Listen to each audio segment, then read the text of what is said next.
بسم اللہ الرحمن الرحیم اعوذ باللہ من الشیطان الرجیم بسم اللہ الرحمن الرحیم مقاصد سوم کتاب البیع سبق نمبر 86 گفتگو تھی شرائط العوضین میں سے چوتھی شرط میں القدرت علی التسلیم کے متعاقدین ثمن اور مسمن کو سپرد کرنے کی قدرت رکھتے ہوں، تو بنابراً فی الجملہ ضروری ہے کہ ایک دوسرے کے سپورٹ کر سکیں، البتہ بالجملہ عرض کی کہ مشکل نہیں، کیونکہ عبد عابق میں حد اقل اجماع ہے امامیہ کا، جیسا کہ انفرادت بالامامیہ جناب سید مرتضیٰ کی گفتگو نقل کی تھی کہ ضمیمے کے ساتھ بیع ہو سکتی ہے۔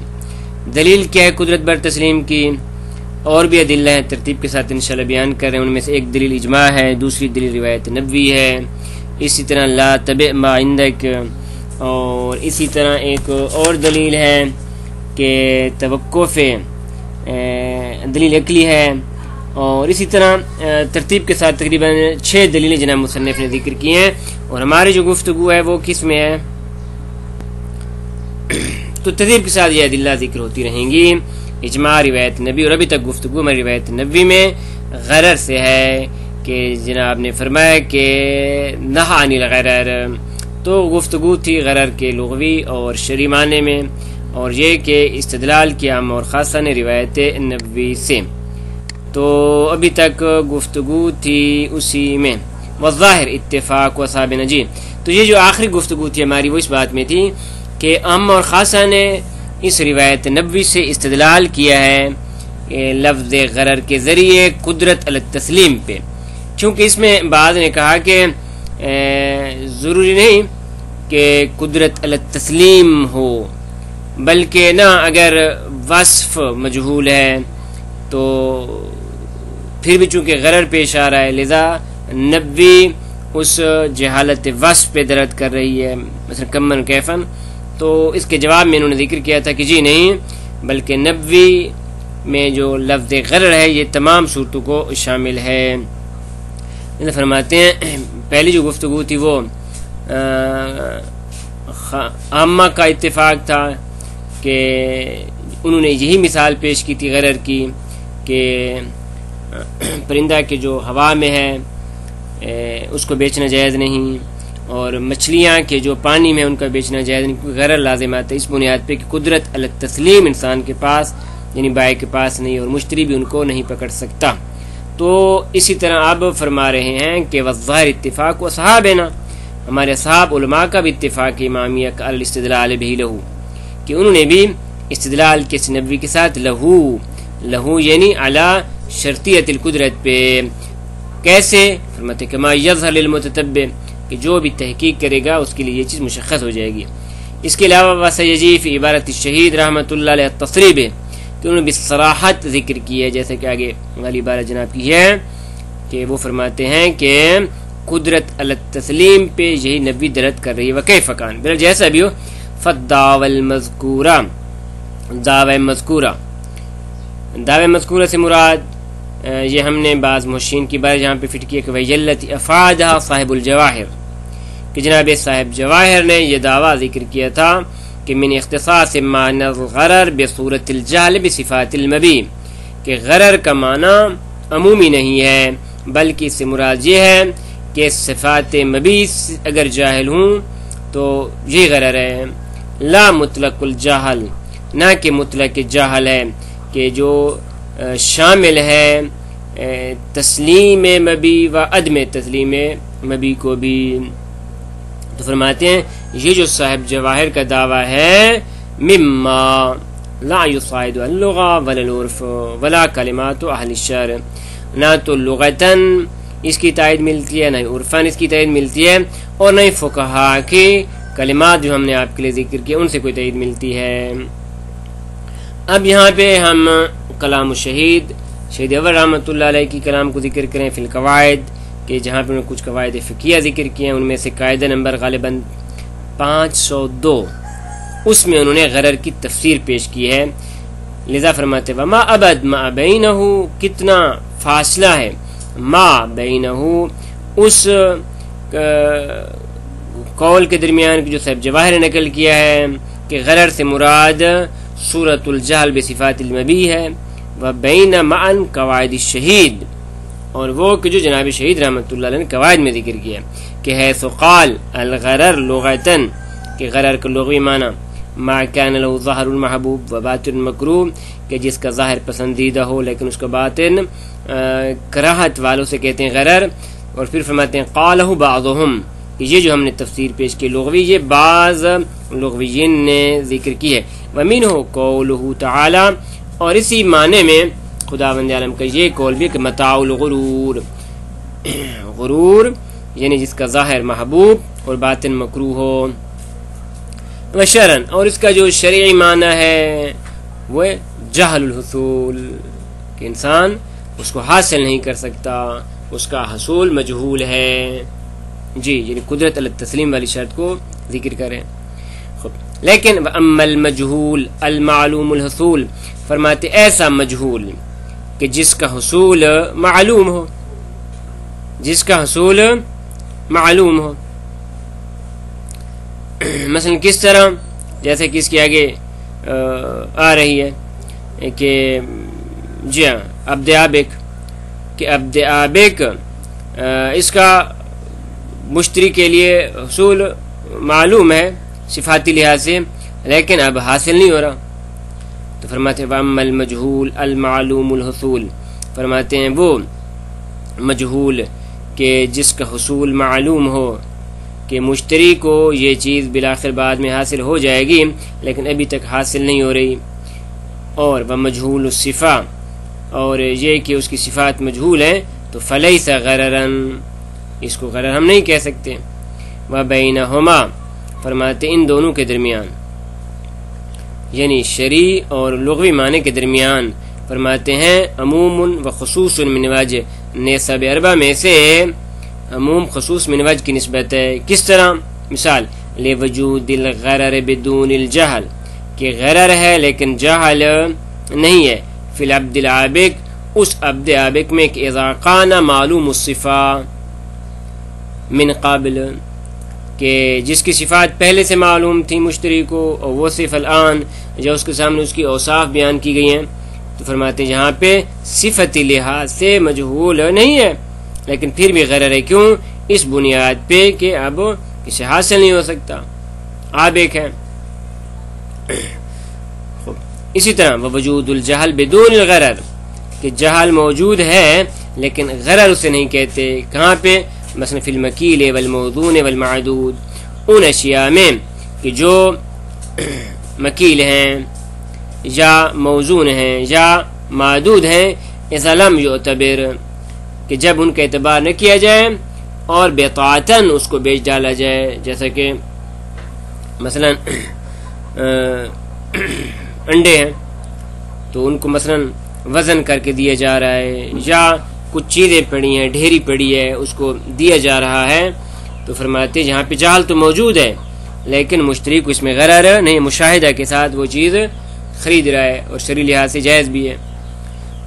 وقد یتوغل فی الجہالہ، اور کبھی کبھار دونوں لحاظ سے مجہول ہے، یعنی جہالت میں ایک مکمل جہالت ہے. مہکا حجر، ایسا پتھر بیچا جا رہا ہے کہ لا یدرا ذہب ام فضہ، جس کے بارے میں نہیں پتہ سونے کا ہے، چاندی کا ہے، نحاس، جس کا ہے، ام صاخر، یا ویسے پتھر ہے.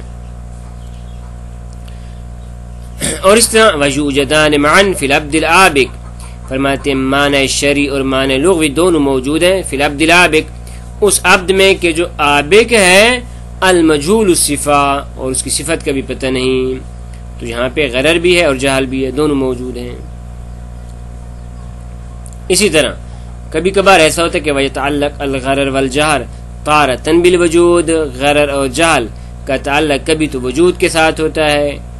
العبد العابق المجہول الوجود، جس نے وہ عبد عابق کے جس کا وجود کا نہیں پتہ، بھاگ گیا ہے، نہ مشتری کو پتہ ہے نہ بائع کو پتہ ہے، تو یہاں پہ غرر بھی اور جہل بھی ہے.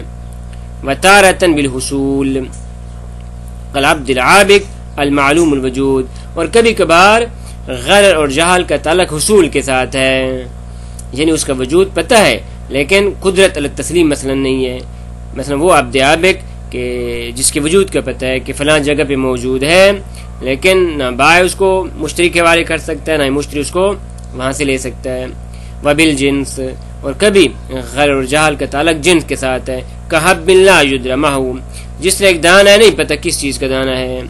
اسی طرح وسلعۃ من سل مختلفہ، یا اسی طرح کچھ بیج وغیرہ ہیں یا کچھ سامان وغیرہ ہے کہ جو صندوق میں پڑا ہے لیکن نہیں پتہ کہ بالآخر یہ کون سی چیز ہے. سامان ہے لیکن نہیں پتہ یہ کون سا سامان ہے. تو یہاں پہ غرر بھی ہے اور جہل بھی ہے جس کا تعلق جنس کے ساتھ ہے. اسی طرح وبالنوع، یعنی یتعلق الغرر والجہر طارۃ بالنوع. نو کعبد، جس نے ایک عبد ہے لیکن اس کی نوعیت کے بارے میں کوئی پتہ نہیں کہ مثلا آیا فن جانتا ہے نہیں جانتا، درزی ہے درزی نہیں. تو خلاصہ یہ جس لحاظ سے اس کی قیمت میں فرق پڑتا ہے. طاقتور ہے طاقتور نہیں، کعبد من عبید. اسی طرح کبھی تعلق ہوتا ہے غرر کا بالقادر، مقدار کے ساتھ. قلقیل لا یعرف قدرہ، مثلا ایک ایسی بوری کہ جس کی مقدار کا پتہ نہیں ہے کہ مثلا کتنے کلو کی ہے.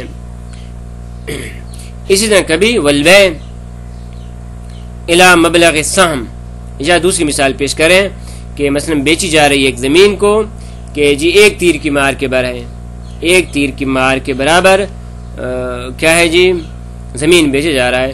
تو اب یہاں پہ سام کی مقدار کا پتہ نہیں، یعنی ایک تیر کی مقدار کتنی ہے اس کا پتہ نہیں. اس طرح بالعین، کبھی کبھار غرر اور جہل کا تعلق عین کے ساتھ ہے. قصوب من ثوبین مختلفین، جس نے دو مختلف کپڑوں میں سے ایک کپڑا ہے تو یہ عین کے ساتھ غرر ہے. وبالبقاء، اور کبھی کبھار تعلق ہوتے بقا کے ساتھ کہ باقی رہتی ہے یا نہیں رہتی. کبھی ثمرہ قبل بدو الصلاح، جیسا کہ ثمرہ کو بیچا جا رہا ہے بدو صلاح سے پہلے. اب بدو صلاح سے پہلے اس کو بیچ رہے ہیں، پتہ نہیں یہ باقی بھی رہتا ہے یا باقی نہیں رہتا. ان بعض الاصحاب، بعض اصحاب کے نزدیک فرماتے جی بے جائز ہے. ولو اشتارط ان یبدأ الصلاح لا محالہ کان غررا عند القل. جی، اور اگر اس نے شرط لگائی ہے کہ اس کے اندر بدو صلاح ہونا چاہیے. بدو صلاح سے مراد کیا ہے؟ یعنی بدو صلاح یہ مختلف ہوتے ہیں. مثلا کھجوروں میں کیا ہے کہ ان کا رنگ تبدیل ہو رہا ہو، اور زراعت اور گندم میں کیا ہے کہ اس کے اندر وہ دانہ پڑ رہا ہو. تو یہ بدو صلاح مختلف ہوتی رہتی ہیں. تو فرماتے ہیں اگر اس نے بدو صلاح کی شرط لگائی ہے تو کانا غررا عند الکل، تو تمام اصحاب کے نزدیک فرماتے ہیں یہ غرر ہے، کیونکہ عرض کی کہ بدو صلاح مختلف ہوتے رہتے ہیں. مثلا کما لو شارتا سیرورت الزار سنبلن، جیسے کہ اس نے شرط لگائی ہے کہ زراعت سنبل بن جائے. سنبل بن جائے یعنی اس کے اندر دانے پڑنا شروع ہو جائیں. تو اب اتنی بڑی زراعت نہیں پتا ان میں سے کس کس میں دانہ پڑا ہے کس کس میں دانہ نہیں پڑا، تو غرر ہے. اسی طرح والغرر قد یکون بما له مدخل ظاہر فی الوزن، فرماتے کبھی تو غرر ایسا ہے کہ جس کی مدخلیت ہے ظاہری طور پہ وزن میں، تو فرماتے وہ ممتنع اجمان. فرماتے ایسی وزن کہ جس میں غرر ظاہری طور پر اس کی مدخلیت ہے تو اس کا بیچنا جائز نہیں ہے. اجماع ہے تمام کا، اس کو ہم نہیں بیچ سکتے.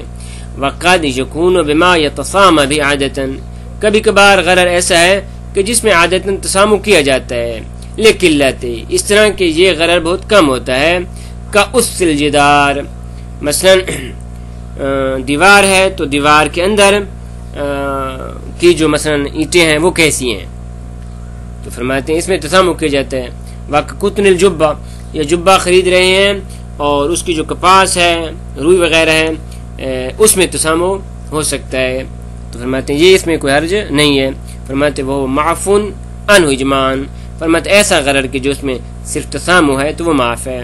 بنا وہ، اور اسی طرح اشتراط الحمل، حمل کی شرط لگائی ہے. مثلا ایک چیز خریدی جا رہی ہے بکری وغیرہ اور اس میں شرط ہے کہ حاملہ ہونی چاہیے، تو فرماتے اس میں بھی تسامح کے ساتھ اس کو بیچنا جائز ہے. وقد یکون بینہما کبھی کبھار جو ان کے اندر مدخلیت ہے وہ نہ تو ظاہری طور پہ ہے کہ آپ کہیں ممتنع ہے، اور نہ ہی بصورت تسامحی ہے کم ہونے کی وجہ سے، بلکہ بین بین ہے. فرماتے وہ محل الخلاف. تو اس میں علماء کا اختلاف ہے. بعض کہتے ہیں اس کی بے جائز ہے، بعض کہتے ہیں جائز نہیں ہے. مثلا انہوں نے 4 مثالیں پیش کی ہیں. کل جذاب فی مال التجارہ، مثلا اندازہ گیری کرنا مال تجارت میں کہ سرمایہ میں اتنا مال ہے اندازے کے طور پہ. والمضاربہ، یا مضاربے میں اتنا مال دیا جا رہا ہے بطور اندازہ. والثمرہ قبل بدو الصلاح، اور ثمرہ کہ بدو الصلاح سے پہلے اس کے بارے میں اندازہ کیا جا رہا ہے کہ اتنا مطلب ثمرہ بنے گا، تو فرماتے بطور اندازہ اس کو بیچا جا رہا ہے. اسنا والآبک بغیر ضمیمہ، آبک کو بیچا جا رہا ہے لیکن بغیر ضمیمہ کے. تو فرماتے ہیں یہ 4 مثالیں جو ہیں الجزاء فی مال التجارہ، الجزاء فی مال المضاربہ، الجزاء فی الثمرۃ قبل بدو الصلاح، اور اس طرح اندازہ لگانا فی الآبک کہ بالآخر مل جائے گا، امید ہے کہ مل جائے گا، اس بنیاد پہ اس کو بیچ رہے ہیں. اور بغیر ضمیمہ کے اس میں اختلاف ہے. وصلی اللہ علی محمد وآلہ الطاہرین.